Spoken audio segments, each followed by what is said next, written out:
ગણેશોત્સવની ઉજવણી વર્ષોથી ધૂમધામપૂર્વક અને ખૂબ જ ઉત્સાહ તેમજ આસ્થા સાથે કરવામાં આવે છે, પરંતુ છેલ્લા કેટલાક વર્ષોથી અલગ અલગ મંડળો અને આ મંડળમાં કામ કરતા જે યુવાનો છે તેઓ પર્યાવરણ જાગૃતિ તરફ વળ્યા છે અને ઇકો ફ્રેન્ડલી પ્રતિમાની સ્થાપના કરી રહ્યા છે.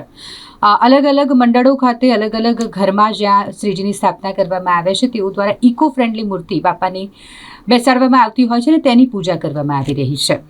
તેવામાં વાત કરીશું સ્કાય હાર્મોની ખાતે બિરાજિત શ્રીજીની, કે જ્યાં કેટલાક દિવસોથી અહીંના યુવકો, સોસાયટીના જે યુવાનો છે તેઓ ખૂબ જ મહેનત કરી રહ્યા હતા અને તેઓ દ્વારા ન્યૂઝપેપરમાંથી ઇકો ફ્રેન્ડલી બાપાની મૂર્તિ તૈયાર કરવામાં આવી છે.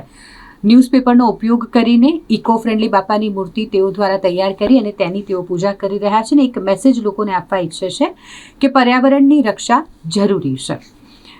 અહીંના જે તમામ યુવકો છે તેમાં શિવમ રોહિત સહિતના યુવકોની આખી એક ટીમ કે જેઓ દ્વારા ખૂબ જ મહેનત કરવામાં આવી. ગણેશોત્સવ શરૂ થયો તે પૂર્વે જ તેઓ મહેનત કરી રહ્યા હતા અને આખરે સ્કાય હાર્મોની ખાતે તેઓ દ્વારા ન્યૂઝપેપરમાંથી સમાચાર પત્રોનો ઉપયોગ કરીને બાપાની મૂર્તિ બનાવવામાં આવી છે. જય ગણેશ, જય ગણેશ. અમારું સોસાયટીના યુવક મંડળનું નામ છે સ્કાય હાર્મોનીના ઈચ્છાપૂર્તિ.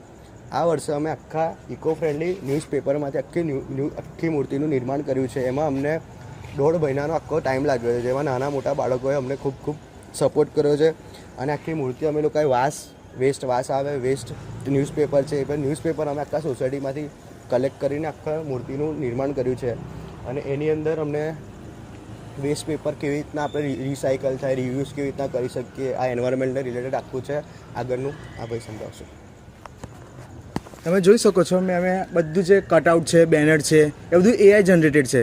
જેટલે અમે ટેકનોલોજીને પણ થોડું આગળ વધારીને યુઝ કર્યો છે. એમાં તમે કોડિંગ, આમાં બેકગ્રાઉન્ડમાં મ્યુઝિક પ્લે થશે, ઓડિયો પ્લે થશે, એ પ્રમાણે કટઆઉટ પ્રમાણે લાઇટ થશે. એ પણ અમે પ્રોગ્રામ કર્યો છે. પ્રોગ્રામ પણ અમે AI થ્રુ જનરેટ કર્યો છે.